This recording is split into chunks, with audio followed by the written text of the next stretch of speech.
오늘 우리들에게 주는 하나님의 말씀은 사무엘하 13장 1절로 39절입니다. 구약 480면 또는 481면쯤에 있습니다. 사무엘하 13장 1절로 39절. 본문이 길어서 제가 빨리 읽도록 하겠습니다. 그 후에 이 일이 있으니라. 다윗의 아들 압살롬에게 아름다운 누이가 있으니 이름은 다말이라. 다윗의 다른 아들 암논이 그를 사랑하나 그는 처녀이므로 어찌할 수 없는 줄을 알고 암논이 그의 누이 다말 때문에 울화로 말미암아 병이 되느니라. 암논에게 요나답이라 하는 친구가 있으니 그는 다윗의 형 시므아의 아들이요 심히 간교한 자라. 그가 암논에게 이르되 왕자여 당신은 어찌하여 나날이 이렇게 파리하여 가느냐? 내게 말해주지 않겠느냐? 하니 암논이 말하되 내가 아우 압살롬의 누이 다말을 사랑함이니라 하니라. 요나답이 그에게 이르되 침상에 누워 병든 채 하다가 내 아버지가 너를 보러 오거든 너는 그에게 말하기를 원하건대 내 누이 다말이 와서 내게 떡을 먹이되 내가 보는 데에서 떡을 차려 그의 손으로 먹여 주게 하옵소서 하라 하니 암논이 곧 누워 병든 채 하다가 왕이 와서 그를 볼 때에 암논이 왕께 아뢰되 원하건대 내 누이 다말이 와서 내가 보는 데에서 과자 2개를 만들어 그의 손으로 내게 먹여주게 하옵소서 하니 다윗이 사람을 그의 집으로 보내 다말에게 이르되 이제 내 오라버니 암논의 집으로 가서 그를 위하여 음식을 차리라 한지라. 다말이 그 오라버니 암논의 집에 이르매 그가 누웠더라. 다말이 밀가루를 가지고 반죽하여 그가 보는 데서 과자를 만들고 그 과자를 굽고 그 냄비를 가져다가 그 앞에 쏟아 놓아도 암논이 먹기를 거절하고 암논이 이르되 모든 사람을 내게서 나가게 하라 하니 다 그를 떠나 나가니라. 암논이 다말에게 이르되 음식물을 가지고 침실로 들어오라 내가 내 손에서 먹으리라 하니 다말이 자기가 만든 과자를 가지고 침실에 들어가 그의 오라버니 암논에게 이르러 그에게 먹이려고 가까이 가지고 갈 때에 암논이 그를 붙잡고 그에게 이르되 나의 누이야 와서 나와 동침하자 하는지라. 그가 그에게 대답하되 아니라 내 오라버니여 나를 욕되게 하지 말라. 이런 일은 이스라엘에서 마땅히 행하지 못할 것이니 이 어리석은 일을 행하지 말라. 내가 이 수치를 지니고 어디로 가겠느냐? 너도 이스라엘에서 어리석은 자 중에 하나가 되리라. 이제 청하건대 왕께 말하라. 그가 나를 내게 주기를 거절하지 아니하시리라 하되 암논이 그 말을 듣지 아니하고 다말보다 힘이 셈으로 억지로 그와 동침하니라. 그리하여 암논이 그를 심히 미워하니 이제 미워하는 미움이 전에 사랑하는 사랑보다 더한지라. 암논이 그에게 이르되 일어나 가라 하니 다말이 그에게 이르되 옳지 아니하다. 나를 쫓아보내는 이 큰 악은 아까 내게 행한 그 악보다 더하다 하되 암논이 그를 듣지 아니하고 그가 부리는 종을 불러 이르되 이 계집을 내게서 이제 내보내고 곧 문빗장을 지르라 하니 암논의 하인이 그를 끌어내고 곧 문빗장을 지르니라. 다말이 채색 옷을 입었으니 출가하지 아니한 공주는 이런 옷으로 단장하는 법이라. 다말이 쟤를 자기의 머리에 덮어쓰고 그의 채색 옷을 찢고 손을 머리에 얹고 가서 크게 울부짖으니라. 그의 오라버니 압살롬이 그에게 이르되 내 오라버니 암논이 너와 함께 있었느냐? 그러나 그는 내 오라버니니 누이야. 지금은 잠잠히 있고 이것으로 말미암아 근심하지 말라 하니라. 이에 다말이 그의 오라버니 압살롬의 집에 있어 처량하게 지내니라. 다윗 왕이 모든 일을 듣고 심히 노하니라. 압살롬은 암논이 그의 누이 다말을 욕되게 하였으므로 그를 미워하여 암논에 대하여 잘잘못을 압살롬에게 말하지 아니하니라. 만 2년 후에 에브라임 곁 바알 하솔에서 압살롬이 양털을 깎는 일이 있음에 압살롬이 왕의 모든 아들을 청하고 압살롬이 왕께 나아가 말하되 이제 종에게 양털 깎는 일이 있사오니 청하건대 왕은 신하들을 데리시고 당신의 종과 함께 가사이다 하니 왕이 압살롬에게 이르되 아니라 내 아들아 이제 우리가 다 갈 곳 없다. 내게 누를 끼칠까 하노라 하니라. 압살롬이 그에게 간청하였으나 그가 가지 아니하고 그에게 복을 비는지라. 압살롬이 이르되 그렇게 하지 아니하시려거든 청하건대 내 형 암논이 우리와 함께 가게 하옵소서. 왕이 그에게 이르되 그가 너와 함께 갈 것이 무엇이냐 하되 압살롬이 간청하매 왕이 암논과 왕의 모든 아들을 그와 함께 그에게 보내니라. 압살롬이 이미 그의 종들에게 명령하여 이르기를 너희는 이제 암논의 마음이 술로 즐거워할 때를 자세히 보다가 내가 너희에게 암논을 치라 하거든 그를 죽이라. 두려워하지 말라. 내가 너희에게 명령한 것이 아니냐. 너희는 담대히 용기를 내라 한지라. 압살롬의 종들이 압살롬의 명령대로 암논에게 행하매 왕의 모든 아들들이 일어나 각기 노새를 타고 도망하니라. 그들이 길에 있을 때에 압살롬이 왕의 모든 아들들을 죽이고 하나도 남기지 아니하였다는 소문이 다윗에게 이르매 왕이 곧 일어나서 자기 옷을 찢고 땅에 드러눕고 그의 신하들도 다 옷을 찢고 모서 선지라. 다윗의 형 시므아의 아들 요나답이 아뢰어 이르되 내 주여 젊은 왕자들이 다 죽임을 당한 줄로 생각하지 마옵소서. 오직 암논만 죽었으리이다. 그가 압살롬의 누이 다말을 욕되게 한 날부터 압살롬이 결심한 것이니이다. 그러하온즉 내 주 왕이여 왕자들이 다 죽은 줄로 생각하여 상심하지 마옵소서. 오직 암논만 죽었으리이다 하니라. 이에 압살롬은 도망하니라. 파수하는 청년이 눈을 들어보니 보아라 뒷산 언덕길로 여러 사람이 오는도다. 요나답이 왕께 아뢰되 보소서 왕자들이 오나이다. 당신의 종이 말한 대로 되었나이다 하고 말을 마치자 왕자들이 이르러 소리 높여 통곡하니 왕과 그의 모든 신하들도 심히 통곡하니라. 압살롬은 도망하여 그술왕 암미울의 아들 달메에게로 갔고 다윗은 날마다 그의 아들로 말미암아 슬퍼하니라. 압살롬이 도망하여 그술로 가서 거기에 산지 3년이라. 함께 읽습니다. 다윗 왕의 마음이 압살롬을 향하여 간절하니 암논은 이미 죽었으므로 왕이 위로를 받았음이더라. 아멘. 자, 콩 심은데 뭐가 난다고 그러죠? 네, 콩이 나고. 팥 심은데 팥이 나요. 네, 뒤집어지면 안 돼요. 참 당연한 말입니다. 그렇죠? 콩을 심었기에 콩이 나는 게 당연한 거고 팥을 심었으니까 당연히 팥이 나는 게 맞아요. 그런데 이 말은 뒤집어서 생각하면은 콩이 난 것을 보고서 뭘 알 수 있다는 거죠? 아, 그 이전에 누군가가 여기에 콩을 심었겠구나. 팥이 난 것을 보고서 아, 어느 농부가 여기에다 팥을 심었구나. 그 당시의 장면을 내가 비록 보지는 못했다 할지라도 충분히 알 수 있고 예측이 가능하다는 거예요.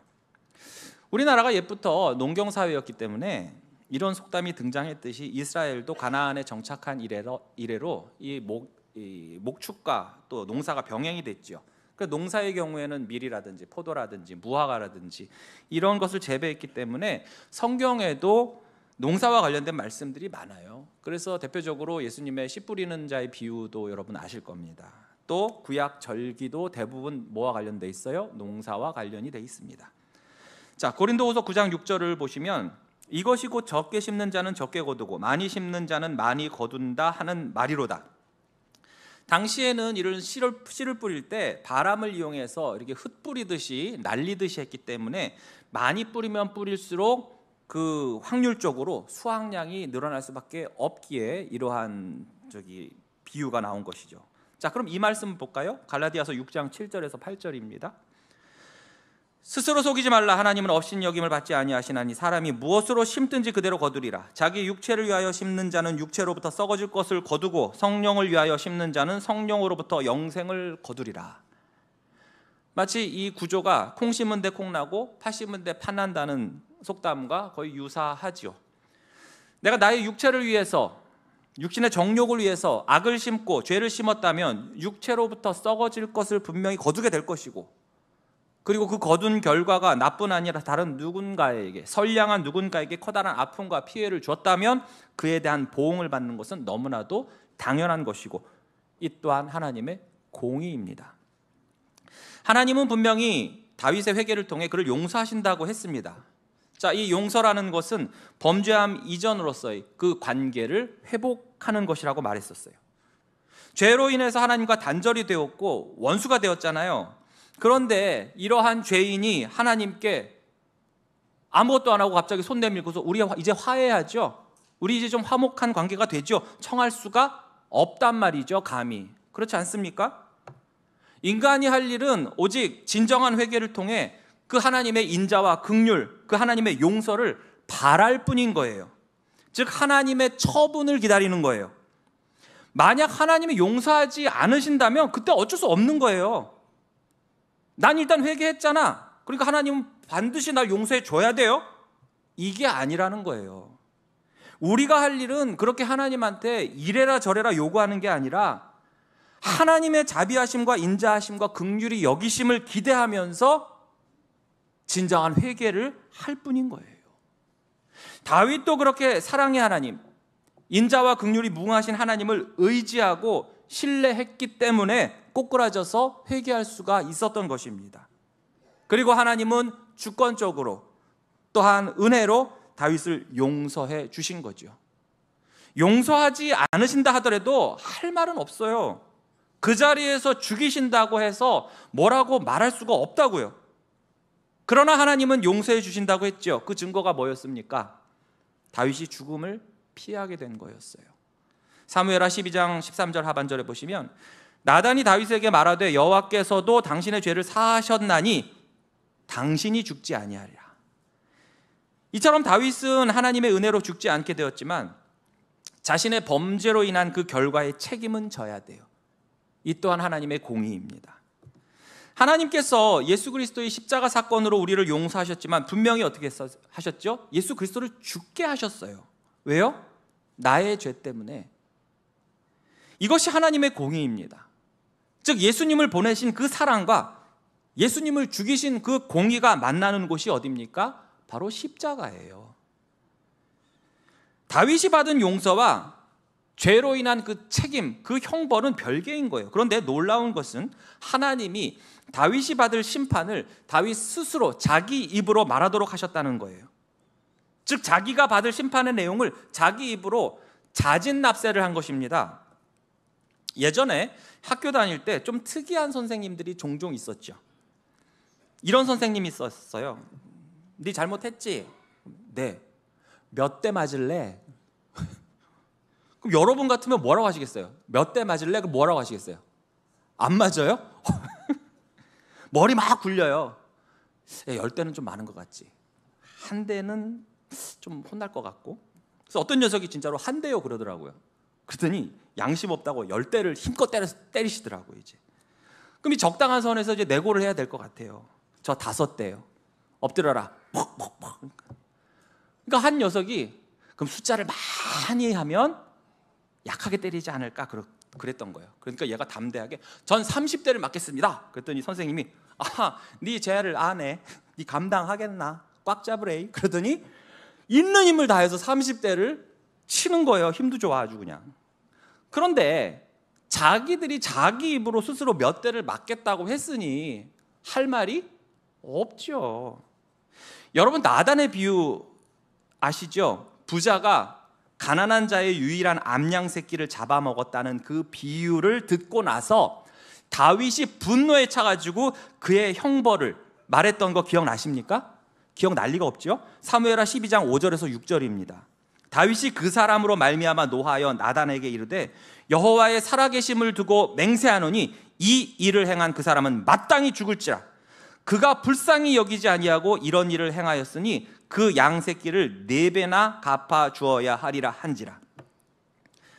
다윗은 지금 나름 율법에 근거한 형벌을 선포한 거였어요. 그리고 그것이 자신에 대한 형벌이 된 거예요.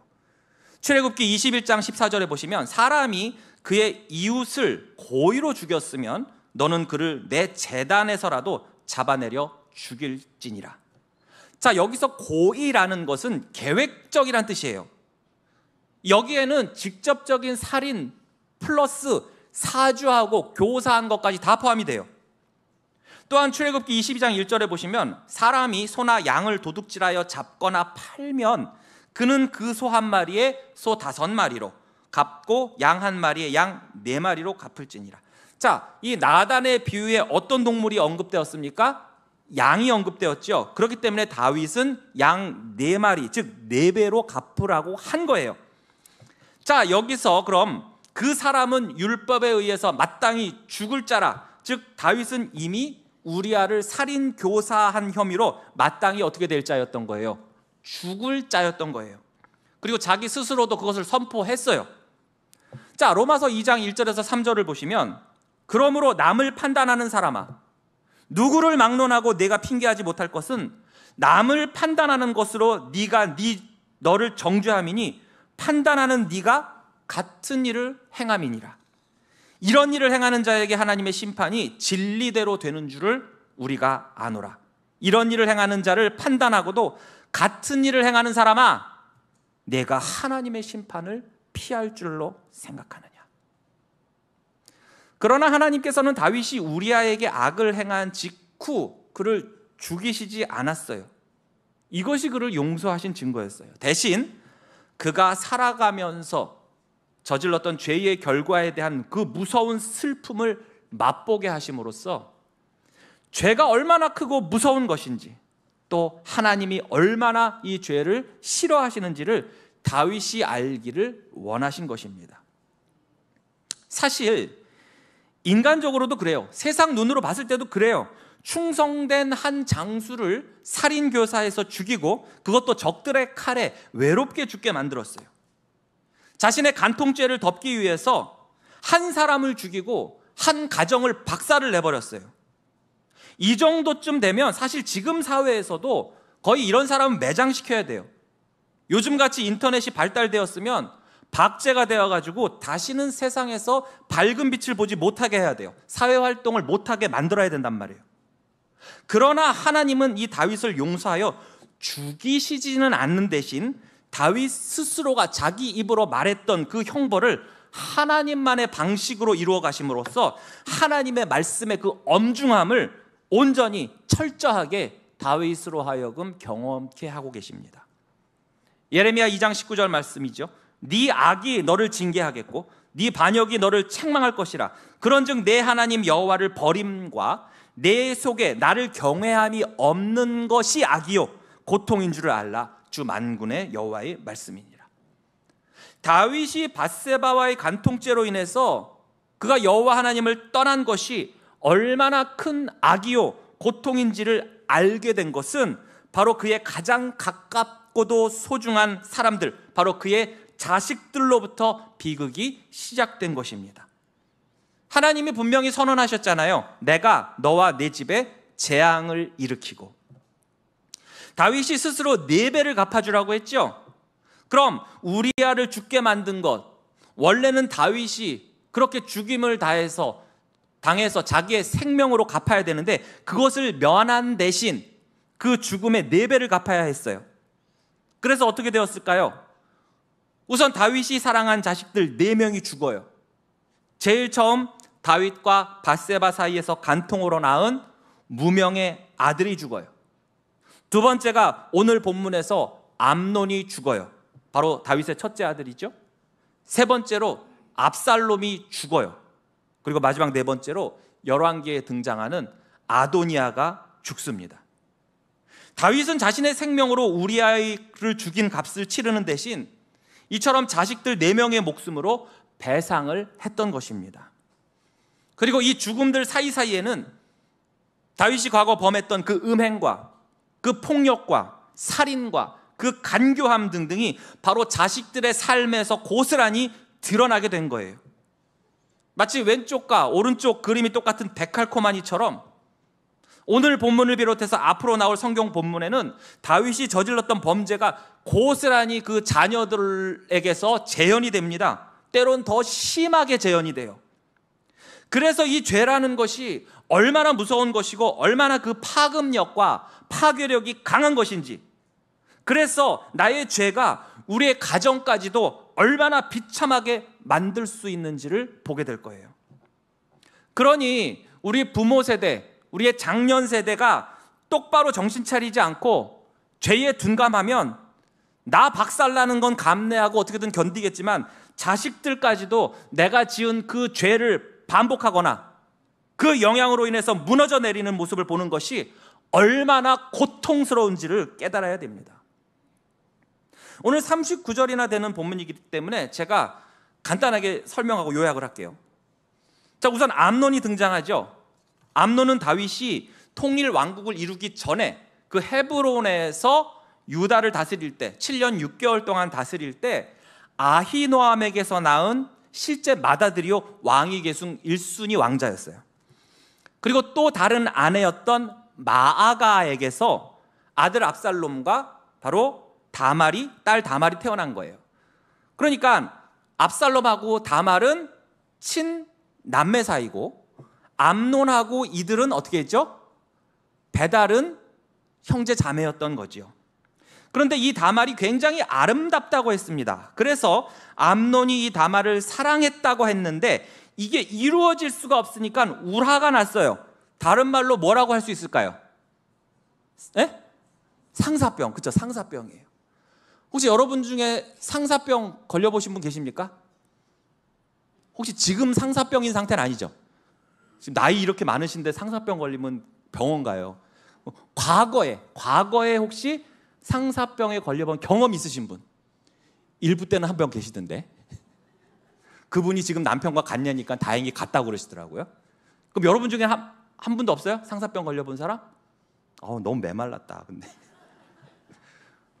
근데 말이 사랑이지 이것은 뭐예요? 이 암논의 이 사랑은 사랑이 아니에요. 사실은 욕정에 의해서 삐뚤어지고 왜곡된 타락한 감정일 뿐인 거예요.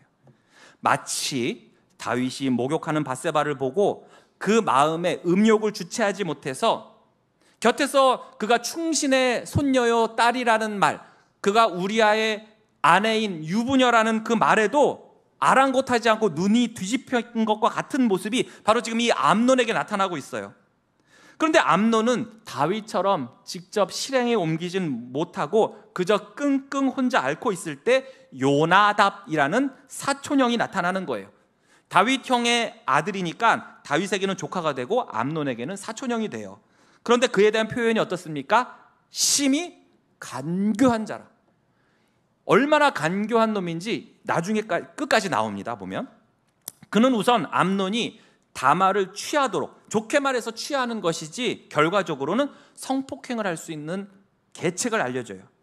그런데 이 요나답이 더욱 교활하고도 잔인한 것이 먼저 누구를 이용하게 합니까? 아버지 다윗 왕을 이용하도록 합니다. 다윗 왕이 암논 문병을 올 때 부탁하라는 거예요. 다말이 직접 만든 그 과자를 먹으면 내가 입맛이 돌아올 것 같아서 회복할 것 같으니 제발 제게 좀 보내주세요. 결과적으로 지금 다윗은 딸의 성폭행에 이용되고 있습니다. 너무나 끔찍하죠? 그리고 그 부탁대로 아무것도 모르는 다말이 암논의 침실로 들어왔을 때 암논은 성폭행을 시도해요. 이때 다말이 그 상황을 모면하라고 아주 지혜롭게 행동을 합니다. 12절과 13절이에요.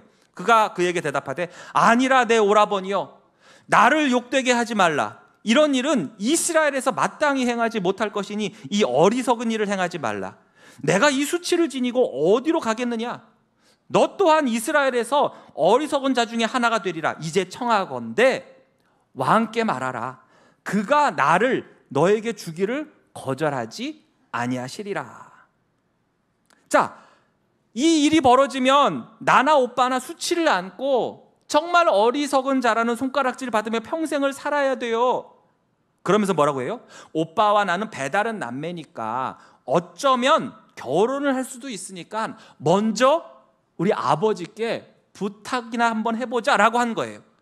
물론 이 급박한 상황을 모면하기 위한 지혜였겠죠. 그러나 이미 욕정에 눈이 뒤집힌 암논은 정말로 들어야 할 사람의 말은 듣지 않고 절대로 듣지 말아야 할 간교한 요나답의 말을 듣고 결국 다말을 성폭행하고 말아요. 여러분, 이러한 요나답의 간교한 계획, 그리고 암논과 함께 이것을 공모한 모습이 무엇과 유사합니까? 다윗이 우리아에게 술을 권하고 집으로 가서 밧세바와 동침하게 하려는 그 술수, 그 간교한 계획, 그리고 살인교사 편지를 보낸 것, 또한 다윗과 요압이 공모하여서 우리아를 최일선에 보내서 죽게 하는 그러한 모습들이 여러분 연상되지 않으십니까? 자, 이렇게 자신의 욕정을 채우는 암논의 그 다음 행위는 다말을 더욱 비참하게 만들었어요. 욕정이 사라지고 이제 현실을 직시한 암논은 자신이 이렇게 된 것이 마치 다말이 유혹해서 그런 것처럼 이 다말에게 다 뒤집어 씌워서 그녀를 미워하고 혐오하기 시작한 거예요. 여러분, 이것이 바로 죄의 본질인 것입니다. 죄는 우리를 충족시키는 것이 아니라 우리를 더욱 공허하게 만들고 더욱 죄악의 길로 빠지게 만들어요. 그러면서 암논은 종을 불러다가 이 계집을 내 방에서 당장 쫓아내고 문까지 걸어 잠궈 라고 말하죠. 한 여자의 인생을 완전히 난도질한 거예요. 이 충격에 아마도 다말은 정신이 나간 것으로 보여져요. 결국 다윗의 간통이 딸을 미치게 만든 거예요. 재를 머리에 뒤집어 쓰고 공주의 옷을 찢어버리고 크게 울부짖고 결국 친오빠 압살롬의 집에서 폐인이 되어서 처량하게 그 남은 인생을 보내게 된 거예요. 그런데 다윗이 이 소식을 듣고 처음에는 심히 화를 냈다고 했는데 문제는 그 다음 조치가 없어요. 이 성폭행범 아들에게 어떠한 벌을 내리질 않아요. 이런 아버지의 우유부단한 모습에 압살롬과 다말은 어떤 생각을 할까요? 또한 암논 이놈도 아버지가 어떠한 처벌의 기미도 안 보이니까 뻔뻔하게 아무 일 없다는 듯이 살아갑니다. 그러나 지금 복수의 씨앗이 심어졌어요. 압살롬은 복수를 꿈꾸고 있었습니다. 자그마치 2년 동안의 복수의 칼날을 갈다가 드디어 디데이가 잡혔습니다. 그날은 바로 양털 깎는 날이라고 그랬어요. 여러분, 이스라엘에서 양털 깎는 날, 또 밀 추수하는 날, 포도 추수하는 날은 잔칫날입니다. 그래서 우리가 룻기에 봤을 때도 보아스가 그 보리를 추수하고 뭐 이럴 때 어떻게 합니까? 잔치를 베풀어서 함께 사람들과 하죠. 전에 다윗이 방랑 생활할 때 아비가일의 남편 나발이 자기 양털을 깎는다는 소문을 듣고서 어떻게 하냐면 사람을 보내서 먹을 것 좀 다와, 그런 요청을 한 적이 있었습니다. 이 뜻은 뭐냐면 잔치가 벌어졌으니 음식이 풍성할 테니 좀 나눠달라, 이 뜻이에요.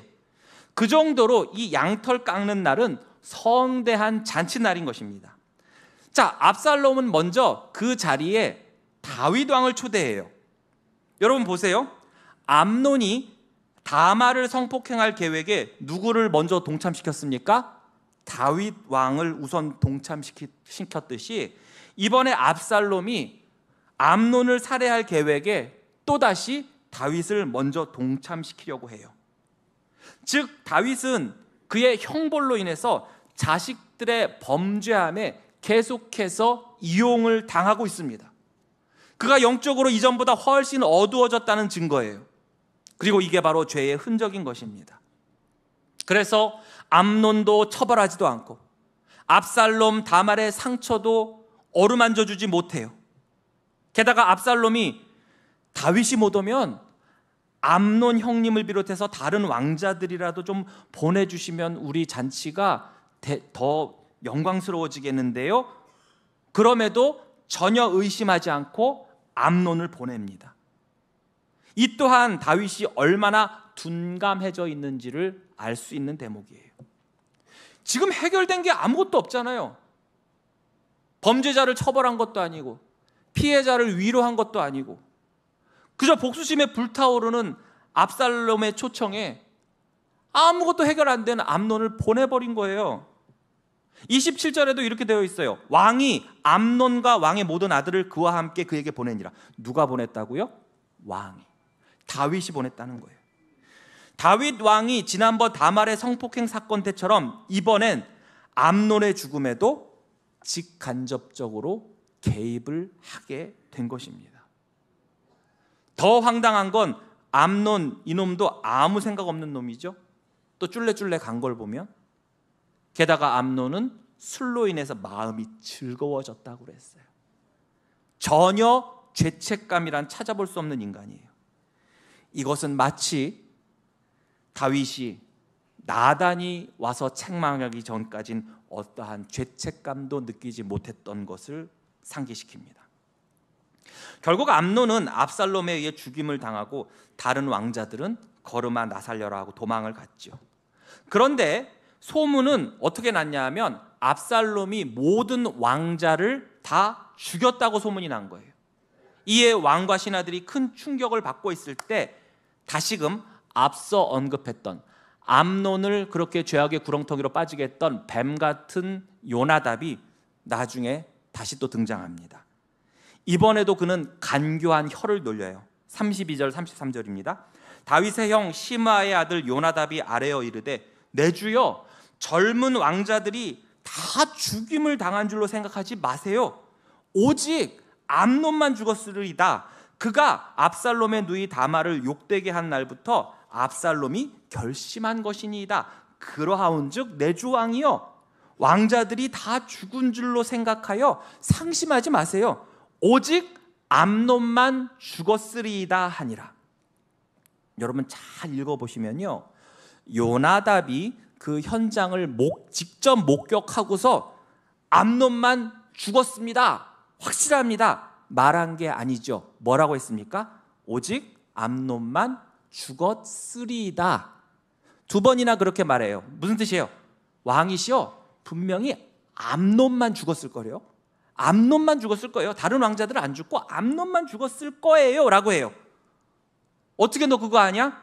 그가요 압살롬의 누이 다말을 욕되게 한 날부터 압살롬이 결심했기 때문이지요. 뭡니까? 자기는 진즉에 이렇게 될 줄을 알았다는 거예요.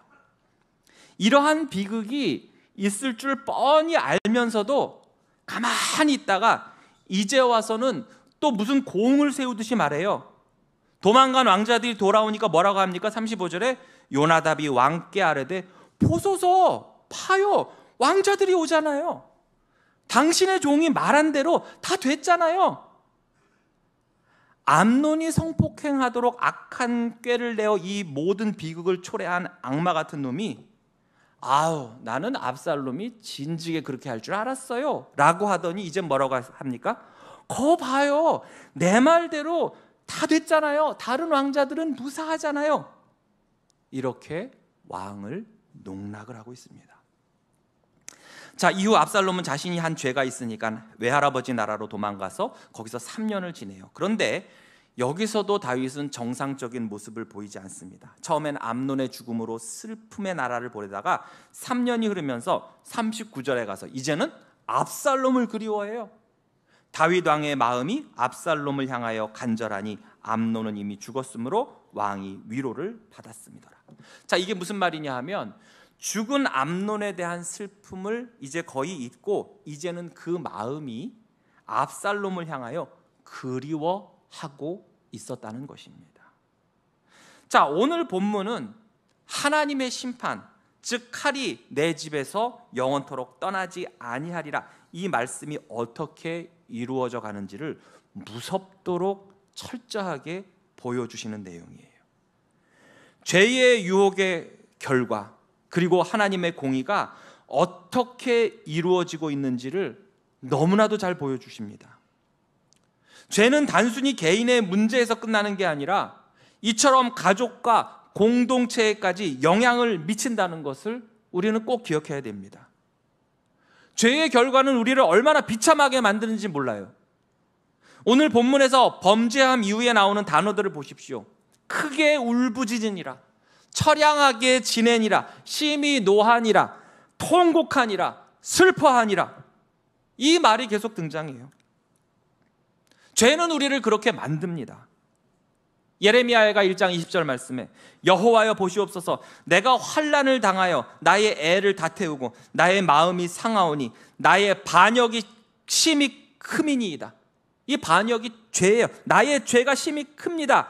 밖에서는 칼이 내 아들을 빼앗아가고 집안에서는 죽음 같은 것이 있나이다.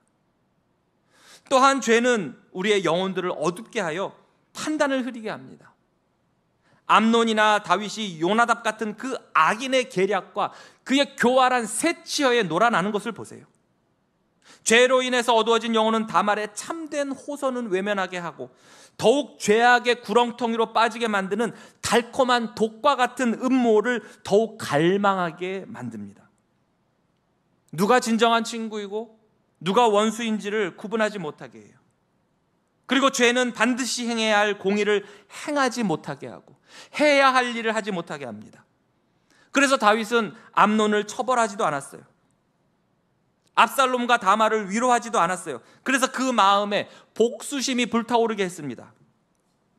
암논이 왜 그렇게 비참하게 죽을 수밖에 없었는지 그 원인은 외면한 채 다윗은 그저 왕이 1순위가 죽었다는 사실만으로 통곡하고 슬퍼했고, 이후에도 살인을 한 이 압살롬을 처벌하기는커녕 오히려 간절히 보고 싶어 함으로써 결국 이것은 또 다른 비극을 잉태하게 만든 것입니다.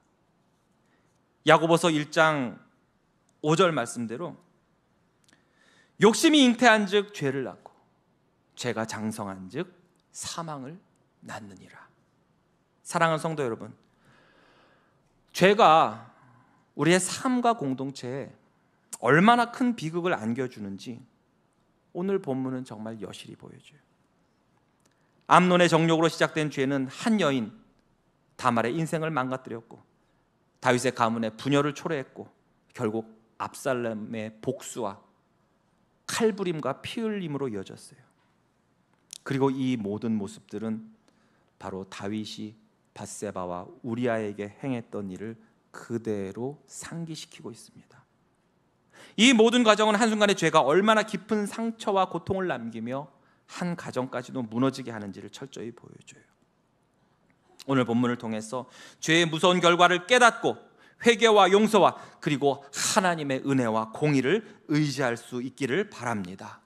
암논은 자신의 욕망을 절제하지 못하여 가정을 무너뜨렸고, 또 다윗은 아버지로서의 사랑과 또한 왕이자 법의 집행관으로서의 공의 사이에서 영적으로 어두워져 올바른 판단을 내리지 못함으로 그 또한 가정을 무너뜨렸어요.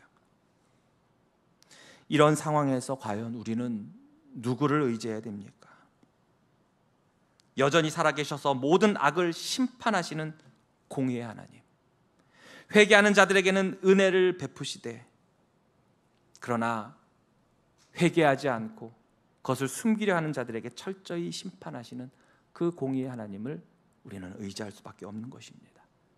죄가 남기는 상처를 보며 다시금 회개하고 하나님 앞에 정결한 삶을 사시기를 결단하시기 바랍니다. 우리의 죄로 우리의 가정과 공동체가 절대로 깨어지지 않도록, 무너지지 않도록 우리의 힘으로 할 수 없다는 것을 인정하고 우리의 연약함을 인정하면서 우리 하나님께 늘 간구하시기를 주님의 이름으로 축복합니다. 기도하겠습니다. 하나님 아버지, 오늘 말씀을 통해서 죄가 가져오는 깊은 상처와 고통을 다시 한번 깨닫게 하심에 감사드립니다. 하나님, 우리의 마음을 지켜 보호하여 주시옵소서. 암논이 자신의 정욕을 이기지 못한 그런 범죄를 저지른 것처럼 우리도 순간의 유혹에 정말 미혹되고 넘어질 때가 너무나 많사오니 하나님 아버지, 우리의 마음과 생각을 정결하게 하여 주시옵고 죄에서 과감히 떠나게 하여 주시옵소서. 또한 우리의 가정을 보호하여 주시옵소서. 다윗의 가정이 죄로 인해 무너지고 아픔을 겪었던 것처럼 오늘날 우리의 가정들과 교회와 사회도 죄로 인해서 깨어지고 박살이 나고 있습니다. 주께서 치유하여 주시고 회복시켜 주시옵소서. 정의와 사랑이 무너져가는 이 세상, 불의와 악이 가득한 이 시대 속에서 우리로 하여금 하나님의 뜻을 온전히